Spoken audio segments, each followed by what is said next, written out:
بڑے ہو جانے سے پہلے، ان یکبرو ان کے بڑے ہو جانے سے پہلے، ومن کان غنیا فلیستعفف اور تم میں سے جو شخص صاحب مال ہو، امیر ہو، اس کو چاہیے کہ پرہیز کرے، ومن کان فقیرا اور جو شخص تنگ دست ہو، غریب ہو، فلیأکل بالمعروف تو اس کو چاہیے کہ وہ بھلے طریقے سے کھا لے، فإذا دفعتم الیہم اموالہم اور جب تم ان کو ان کا مال واپس کرو، فاشہدوا علیہم تو اس پر گواہ بنا لو، وکفی باللہ حسیبا حساب لینے کے لیے اللہ کافی ہے۔ یہ ان آیات کا ترجمہ ہے۔ ان دو آیتوں میں یتیم کے متعلق بہت ساری معلومات، بہت سارے مسائل اللہ سبحانہ و تعالی نے بیان فرمائے۔ وَلَا تُؤْتُوا السُّفَهَاءَ أَمْوَالَكُمْ، دیکھو یہاں پر ایک بات، ایک نقطہ جو ہے وہ یہ ہے کہ بیوقوف کو اپنا مال مت دو۔ اب مال تو یتیم کا ہے، اور یہاں بیوقوف سے مراد نابالغ یتیم بچہ ہے، وہ بچہ جو سن بلوغت کو ابھی نہیں پہنچا اور اس کے ماں دونوں یا ماں باپ دونوں یا والد کا انتقال ہو جائے تو وہ یتیم کہلاتا ہے۔ اب وہ بچہ اور بچی جو بلوغت کو نہیں پہنچے تو فرمایا کہ اپنا مال ان کو مت دو۔ اموالکم کہا، اموالہم نہیں کہا۔ اموالہم کا معنی ہوتا ہے ان کا مال ان کو مت دو، اور اموالکم کا معنی ہوتا ہے اپنا مال ان کو مت دو۔ اور اس سے پہلی آیت کے اندر اللہ سبحانہ و تعالی نے گزشتہ درس میں فرمایا کہ یتیموں کا مال استعمال نہ کرو، منع فرمایا، اور وہاں پر اموالہم آیا، ان کا مال استعمال نہ کرو۔ تو یہاں اللہ نے فرمایا اموالکم، یہاں چونکہ حفاظت مقصود ہے کہ یتیم کے مال کی حفاظت کرو، تو فرمایا کہ کھانے کے اندر تو یہ مال تم ان کا سمجھو کہ یہ غیر کا مال ہے، اس لیے تمہیں استعمال کرنے کی اجازت نہیں ہے، لیکن حفاظت کے اندر تم اس کو اپنے مال کی طرح سمجھو، جیسے تم اپنے مال کی حفاظت کرتے ہو اسی طرح یتیم کے مال کی حفاظت۔ اس لیے کہا اموالکم کہ اپنا مال، جیسے آپ اپنے مال کی حفاظت کرتے ہیں اسی طرح یتیم کے مال کی حفاظت کریں۔ اگر یتیم کی ولایت، یتیم کی سرپرستی آپ کو نصیب ہو گئی، آپ کے حصے میں آ گئی، تو اس کو بہت بڑا خیال رکھو۔ ان آیات کے اندر اللہ سبحانہ و تعالی نے بہت سارے مسائل بیان فرمائے، جیسے میں نے عرض کیا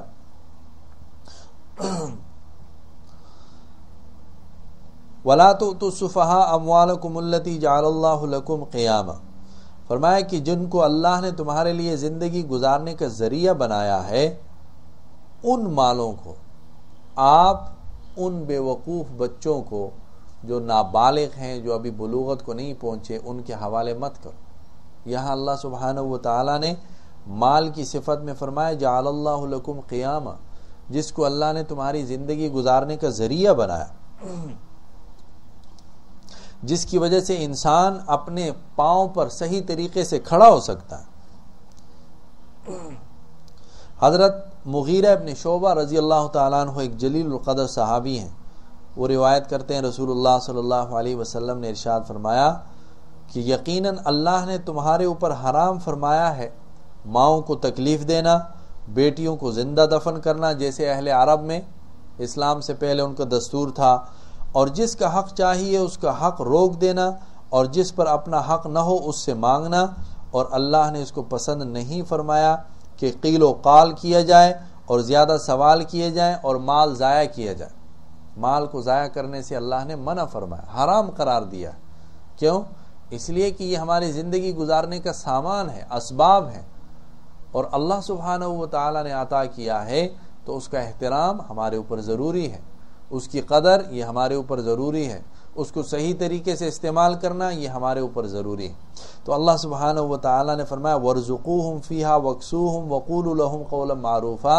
اگر کسی کی سرپرستی میں زیر سایہ کوئی یتیم پرورش پا رہا ہو اور اس یتیم کا مال اس ولی کے پاس موجود ہو، تو یہ ولی امانت دار ہے، اس بچے کا مال اس کے پاس امانت ہے،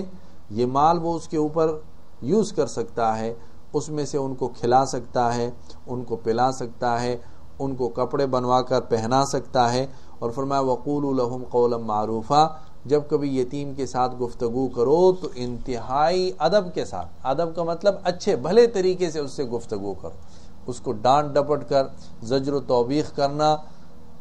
یہ یتیم کے لیے حرام ہے، جائز نہیں۔ لیکن اگر کوئی ماں باپ یا کوئی ولی یا سرپرست کسی یتیم کی پرورش کر رہے ہوں، ظاہر ہے کہ وہ بچہ ہے، اس کو تعلیم کی ضرورت ہے، اور تعلیم کے اندر کبھی کبھار ادب سکھانے کے لیے بچے کو ڈانٹ ڈپٹ بھی کیا جاتا، تو فرمایا کہ اگر سکھانے کی نیت سے اس قسم کی آپ تھوڑی سی سختی کرتے ہیں تاکہ وہ اچھا انسان بنے، وہ ضائع ہونے سے بچ جائے، تو ایسی ڈانٹ ڈپٹ سے منع نہیں کیا۔ لیکن اس کے علاوہ کھانے پینے کی چیزوں میں یا کوئی اس قسم کے چھوٹے بڑے نقصان کے اندر جو ہے اس کو ڈانٹ ڈپٹ کرنا، اس کو تکلیف دینا، اس کا دل دکھانا، یہ حرام ہے۔ شریعت میں اللہ سبحانہ و تعالیٰ نے اس کو منع فرمایا۔ اب کبھی کبھار ایسے ہوتا ہے کہ ایک آدمی بہت سارا مال چھوڑ کر جاتا ہے اور یتیم بچہ ہے، اس کا بہت مال ہے۔ اب اس میں سے یہ آدمی جو ولی ہے، جو اس کا سرپرست ہے، اس کے لیے اللہ سبحانہ و تعالیٰ نے فرمایا کہ اس یتیم کے مال میں سے اگر وہ چاہے تو اس کو کھلا بھی سکتا ہے، وکسوہم، اس کو پہنا بھی سکتا ہے، لیکن اگر کبھی گفتگو کی ضرورت پڑی تو اس کو چاہیے کہ اس کے ساتھ انتہائی نرمی کے ساتھ گفتگو کرے۔ وَابْتَلُوا الْيَتَامَ حَتَّى إِذَا بَلَغُوا النِّكَاحَ۔ اب دوسرا حکم یہاں پر یہ ارشاد فرمایا کہ یتیم کو ٹیسٹ کرنا چاہیے کہ کب وہ بالغ ہوتا ہے۔ جو شرعی اعتبار سے بچہ اور بچی کی جو عمر ہے، ویسے تو بلوغت کی کچھ نشانیاں ہیں، وہ جب لڑکے اور لڑکی کے اندر ظاہر ہو جائیں تو وہ بالغ ہو جاتے ہیں، لیکن اگر کسی بچہ اور بچی کے اندر وہ نشانیاں ظاہر نہ ہوں تو پھر 15 سال شریعت کے اندر مقرر ہے کہ 15 سال میں بچہ اور بچی بالغ تصور کیے جائیں گے۔ تو فرمایا وَابْتَلُوا الْيَتَامَ حَتَّى إِذَا بَلَغُوا النِّكَاحَ۔ یہاں پر مراد یہ ہے کہ جب بچہ بالغ ہو جائے، بلوغت کو پہنچ جائے، یہ دوسرا حکم ہے، یتیم کا مال اس کے حوالے کر دو جب وہ بالغ ہو جائے۔ لیکن کبھی کبھار بلوغت کے بعد بھی وہ نادان اور ناسمجھ ہوتا ہے، اور خطرہ ہوتا ہے اس بات کا کہ اگر اس بچے کو، اس نوجوان بچے اور بچی کو مال دیا جائے تو یہ بگڑ جائیں گے، ایک بات۔ دوسری بات یہ ہے کہ یہ اس مال کو ضائع کر دیں گے اور فقیر اور محتاج ہو جائیں گے، لہٰذا اگر ایسی صورت ہو تو پھر بھی ولی کے لیے جائز ہے کہ اس مال کو روک کے رکھے اور ان کے حوالے نہ کرے، ان کو حوالے نہ کرے، اور باقاعدگی سے ان کو آزماتا رہے، دیکھتا رہے کہ کب ان کے اندر سمجھداری آتی ہے۔ جب اس ولی کو 100% یقین ہو جائے کہ اب یہ بچہ اور بچی جو یتیم تھے، اب یہ اپنے مال کو احتیاط کے ساتھ استعمال بھی کر سکتے ہیں، مال کی قدر بھی جانتے ہیں، اور اس مال کی وجہ سے یہ کسی گمراہی کے اندر بھی مبتلا نہیں ہوں گے، جب ولی کو اس بات کا 100% یقین ہو جائے تو اب وہ ان کو ان کے مال کا مالک بنا سکتا ہے، اور اس کو چاہیے کہ وہ مال ان کے حوالے کرے۔ جب تک وہ مکمل طریقے سے سمجھداری ان کے اندر نہیں آئی تو ولی کو اجازت ہے، بلکہ اس کو چاہیے کہ وہ یتیم کے مال کو اپنے پاس رکھے، ان کے حوالے نہ کرے۔ یہ اللہ نے دوسرا حکم یہاں پر فرمایا، وَابْتَلُوا الْيَتَامَ